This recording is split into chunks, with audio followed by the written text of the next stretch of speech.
यह कहानी है अमाई महालिंगा नाइक की, जो कर्नाटक के दक्षिण कन्नड़ जिले के छोटे से गांव अद्यानड़का में जन्मे थे।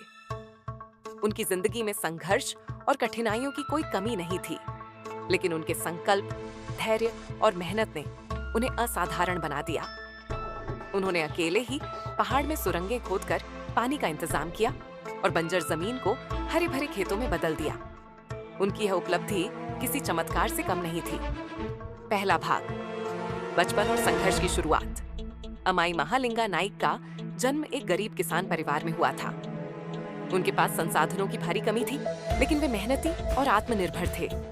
उनके गांव में पानी की भारी कमी थी। खेती करने के लिए पानी बहुत जरूरी था, लेकिन वहां कोई प्राकृतिक जल स्रोत नहीं था।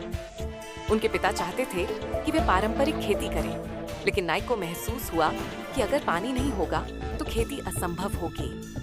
बड़ी मुश्किलें, गांव में जल संकट के कारण खेती करना कठिन था। लोगों ने उनका मजाक उड़ाया कि वे कुछ भी नहीं कर पाएंगे। परिवार की आर्थिक स्थिति बहुत खराब थी, लेकिन उन्होंने हार नहीं मानी। उन्होंने फैसला किया कि वे खुद पहाड़ में सुरंग खोदकर पानी निकालेंगे। अमाई महालिंगा नाइक ने एक दिन हाथ में फावड़ा और छेनी उठाई और पहाड़ में खुदाई शुरू कर दी। मिट्टी और चट्टानों को काटकर रास्ता बनाना आसान नहीं था। बारिश के दिनों में पूरा काम खराब हो जाता था। उन्हें इस काम में किसी का साथ नहीं मिला। फिर भी उन्होंने हार नहीं मानी। वह हर दिन सूर्योदय से पहले उठते, खेत में काम करते और फिर पहाड़ खोदने निकल जाते। ये सिलसिला करीब 40 साल तक चला। धीरे धीरे उनकी मेहनत रंग लाने लगी।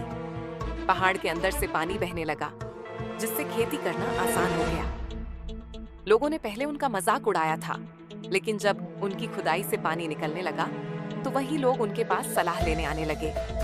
उन्होंने पूरे गांव के लिए एक मिसाल कायम कर दी। उन्होंने सिर्फ एक सुरंग नहीं खोदी, बल्कि लगभग 3 सुरंगें खुद अपने दम पर बना दी, ताकि पानी का बहाव खेतों तक पहुंच सके। आज उनके खेतों में धान, सुपारी, नारियल और कई अन्य फसलें उगती हैं। उनके प्रयासों को देखते हुए भारत सरकार ने उन्हें पद्मश्री पुरस्कार से सम्मानित किया। अमाई महालिंगा नाइक की कहानी हमें सिखाती है कि धैर्य और मेहनत से कुछ भी संभव है। लोगों के ताने और नकारात्मकता को नजरअंदाज करो और अपने लक्ष्य पर ध्यान दो। अगर कोई रास्ता नहीं है तो खुद रास्ता बनाओ। आज वे लाखों लोगों के लिए प्रेरणा बन चुके हैं। अगर एक साधारण किसान बिना किसी मशीन के अकेले पहाड़ काट सकता है, तो हम भी अपनी जिंदगी की हर मुश्किल को पार कर सकते हैं। अगर आपको ये कहानी अच्छी लगी तो चैनल को सब्सक्राइब करें, शेयर करें और लाइक करें। फिर मिलेंगे एक और नई कहानी के साथ। जय हिंद।